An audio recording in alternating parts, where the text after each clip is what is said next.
The tandem portion of Formula Drift is why the fans pack the stands. This is where FD takes two drivers and pits them against each other in a judged precision driving contest. Drifter scores are based on how fast they enter the turn, how steep their slip angle is, and how closely they follow the drifting line. Each driver is given one chance to lead, and in the case of a tie, they battle another round.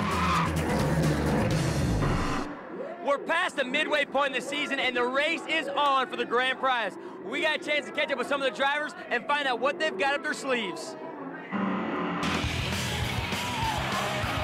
My strategy right now is just to try and keep the car off the wall. Well, considering how many wrecks there's been on the course so far, it's really hard to try and go balls out on this one and go really too hard.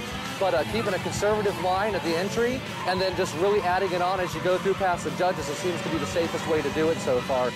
This is a survival match as opposed to a competition, and we want to get into the final round today. I try to come in as fast as possible, and I try to initiate it earlier than other people to try to get a few extra points. So far today, I'm doing the feint drift, Scandinavian flick. I don't know what it's called, but I'll flick it the opposite side first, so I drift left, and then I flick it right. That helps me maintain decent speed as I go through the main corner and a lot of angle. First, second, third gear entry, e-brake over the bump, and then clutch kick back in third gear, run that out along the wall towards the judge stand, and then knock it down in the second gear and stand on the gas, and that pulls the line in. As soon as I get into third, I'm just all about getting that thing sideways early and trying to scrub off a little bit of speed going into it. Like Sonoma, it comes from a high speed to like 15, 20 miles an hour. So in the tandem, the key is going to be not to worry about going out to the outside. It's going to be protect that line, because if somebody gets in next to you while you're going wide, if they tuck on the inside, there's not enough room to stay with them through the next corner. So you're going to have to let them have the pass. Nobody wants to do that. So I think in tandem runs, you're going to see the first car always kind of taking an inside line. The first of our tandem battles is ready to begin. Now, this is where it takes a little bit more than just a smooth run to score some points. This is where we got some killer door handle to door handle action. Let's go see who our first tandem battle is. The first battle in our round of 16 begins with the straight line skills of drag racer STEPH PAPADAKIS in the AEM S2000. Squaring off for the first time in tandem competition with the live fast, die young style of Falken tires Chris FORSBERG and his right-hand drive S15. Jared Deanda's got the call. 1, 2, 3. Yes, sir, STEPH PAPADAKIS. Chris FORSBERG, our first tandem battle. Stephen pulling away from Chris. Is Chris gonna catch up to him? Nice tight line. Chris FORSBERG all over Stephen. Stephen with a straight line. He's getting a lot of grip. Chris FORSBERG in drift. Is there any advantage, Ken? Now Chris FORSBERG's gonna lead, followed by Stephen PAPADAKIS. Chris FORSBERG with good angle. Stephen PAPADAKIS not far behind, all over his bumper, M Sports body kit. Chris FORSBERG crosses over with good angle. Stephen PAPADAKIS moves on. In the first run, FORSBERG gives the S2000 a little room and then dive bombs in around the big sweeper, but he loses momentum and STEPH is able to pull away. This is a big win for straight line STEPH, who's really getting the hang of turning the wheel. You're well known in the drag racing scene, and now you're making a name for yourself in the drift racing scene. What made the difference today?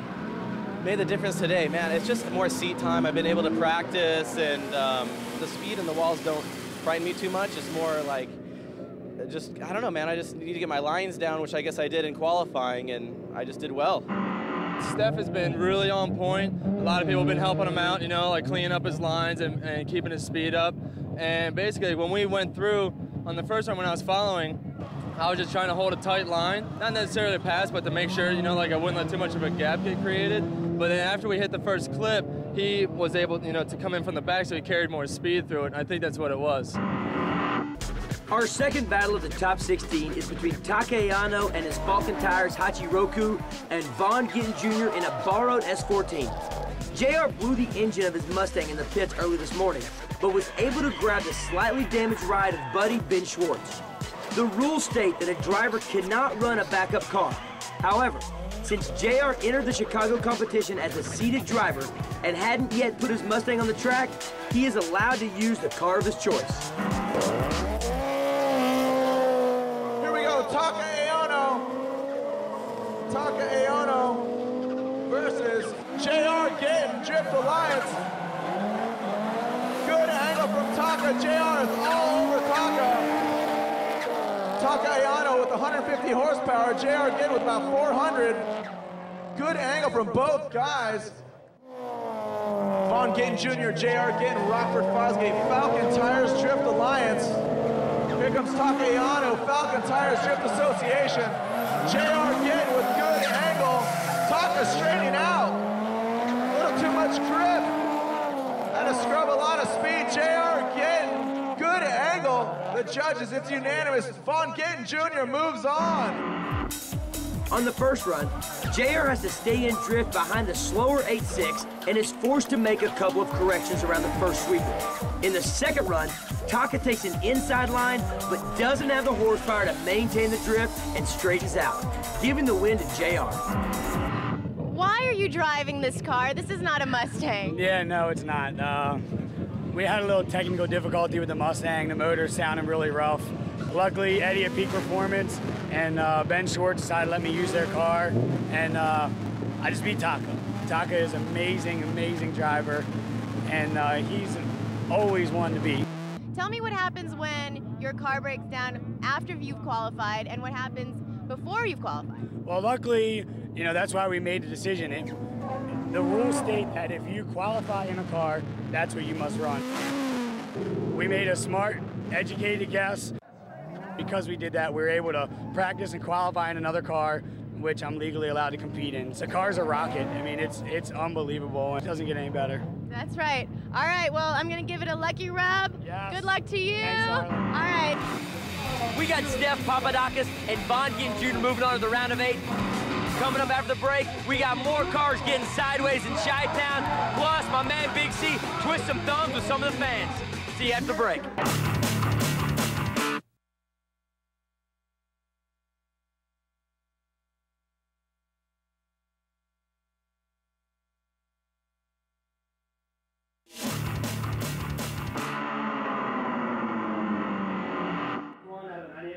Welcome back to Formula D. As the smoke settles here after some of the first runs, let's go check out my man Big C as he's over at the EA Games tent chopping it up with some Need for Speed addicts.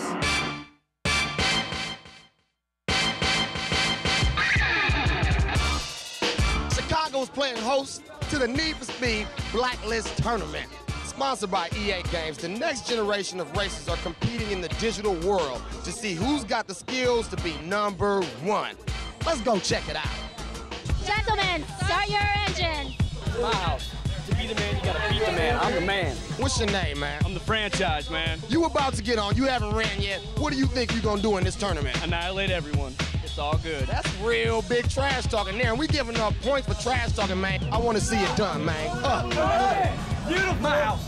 Hey, my house. Bring it. What? Bring it. What? This is mine. Your house? My house. Man, we got to give you much respect. What times are you pulling down, and what's the speed you getting on the game, man? I don't know. In practice, I hit like 135 flat. 135 flat? How you think that's going to do, man? I see guy up there got 163, man. Are you going to be able to compete in this with that? Should be able to. Hey, well, look, I'm rooting for you, man. Thanks for coming out. So where you from? Atlanta. Now, I didn't heard, you know, I got this little thing in my ear, and they said that you was driven all the way here because you missed Atlanta? I had to beg my mom to come up here. So she let me come up here, and I had to come up here and do my thing. Hey, I gotta shout out Mom's real big. Give me some fives, man. You brought him, he did it, and we got him. What's gonna make you a winner today? I'm the greatest, man. That's all I gotta say. So you like the Muhammad Ali of this, right? Greatest, man. That's all I gotta say. So you should be talking trash when you get on the stick, right? I don't have to talk trash, man. It's gonna speak for itself. After each round, the slowest 3 times are eliminated from each bracket, while the rest of the pack advances to the next round. A boy from Irvine, California, boasts the fastest time. I work in a video game store. The video games are my life. As more and more players get outpaced, one of the favorites to win it all gets eliminated.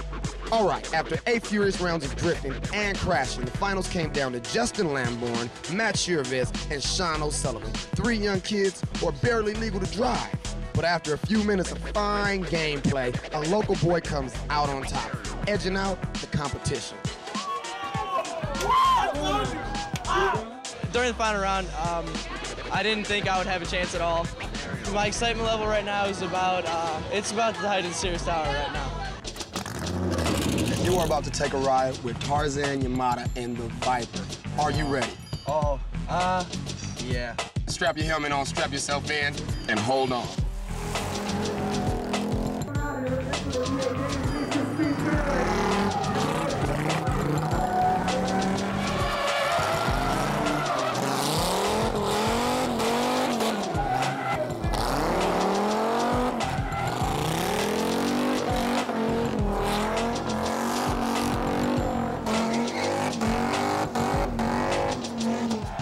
That is amazing. He is nuts. You got a little rubber on your cheek, man. You got a little rubber on your cheek. Everywhere on me. Thanks a lot for entering the Blacklist tournament. Hey, y'all, you too can take this ride. Peace. Jumping back into the round of 16, we've got a couple of underdogs battling it out on the track. Unseated driver Hiro Sumida is going to take his heavy Toyota Chaser up against another unseated driver, Matt Vassallo, in the Enjuku Racing S13. He's one of the guys that usually blows red tire smoke, but the colored Kumos have been outlawed in competition because they're not available to the public, which could create an unfair advantage. So he's back to regular rubber. Jared's got the call. Here comes our next battle, Hiro Sumida versus Matt Back, Matt Vassallo. Hiro Sumida, Curie International Toyota Chaser. Good initiation, good drift initiation, swinging wide. Matt straightening out. Hiro staying in drift. Good angle from Hiro. Matt, throw it sideways, would ya? Hiro Sumida with the obvious advantage. Here we go, Matt Vassallo, Hiro Sumida. Matt Vassallo on the EnjukuRacing.com S13. Good angle. He's breaking away from Hiro. Matt Vassallo swinging way too wide. Can Hiro catch up to him? In drift. He's got to stay in drift. Matt Vassallo straightens out and corrects. And the judges say Hiro Sumida moves on. Going into the first run, Vass had a little understeer right in front of the judges' stand. But Hiro stayed on his game and powered through the big right-hander, staying in drift and taking the win. So tell me what's going on in the run out there. Well, I was going against a good friend of mine, Hiro, and lined up. It was my first time in tandem. Enjuku racing car came up a little bit short. I came up a little bit short. Could be some nerves. I had a good time anyway, and the car's in one piece. So you had a great battle up against Matt, and you're advancing. What do you think you did? Well, it was a very close, battle against Matt and me, and we hardly made any mistakes. But he just understeered a slightly bit right in front of the judges' stand. Ooh. So that was just enough to, give me the win. It's East versus West with the Texas drift style of Bubba Drift Mike Pier's El Camino taking on Japanese drift master Kenji Yamanaka and the wide-body Rotora S13. Here we go, Kenji Yamanaka versus Bubba Drift. The JDM import versus the All-American homeboy. Kenji Yamanaka, good angle, fast entry. Oh, Bubba Drift comes too tight, hits the barrier. Obvious advantage to Kenji Yamanaka. Here we go, Bubba Drift, Kenji Yamanaka, Bubba Drift. Kenji Yamanaka with the advantage. Bubba Drift, one of the slower drifters. He's fighting off Kenji. He had a straight line approach. Cooper Tires Flowmaster. Kenji Yamanaka coming up on his trailer hitch. And the win goes to Kenji Yamanaka. Team RSR's loss is Formula D's gain, as sliding Hawaiian Alex Pfeiffer's wipeout during qualifying frees up an expert analyst for us. All right, right, so right now we got my man Alex Pfeiffer here. Alex, how you doing, man? Pretty good. How you doing, Rossi? I'm doing good. So what just happened there? Bubba Drift came across, ran into the cones. What happened there? He lost to Kenji Yamanaka. What was the problem? He started his entry really early, which is, it would be gangster if he did it good, but it just shot him a little too tight in the corner and he ended up hitting the barrels. On the first run, I messed up. I was taking the inside line. He went a little wide, and I was trying to catch up a little bit, and I went a tad too far inside, and I barely caught the plastic thing on the inside, and it just sent me around, so it is my fault, so, but it was still fun, so. It happens, it happens. You beat Bubba Drift. Yeah. Papa drifts, slow drifts. Speed adjust, win. I have to ask you, what's up with the hat? Chicago special. Yes. Moving on after a couple of great battles are Hiro Sumida and Kenji Yamanaka. Check it out. We've seen some great battles so far, and we're not even done with the round of 16. Stick with us.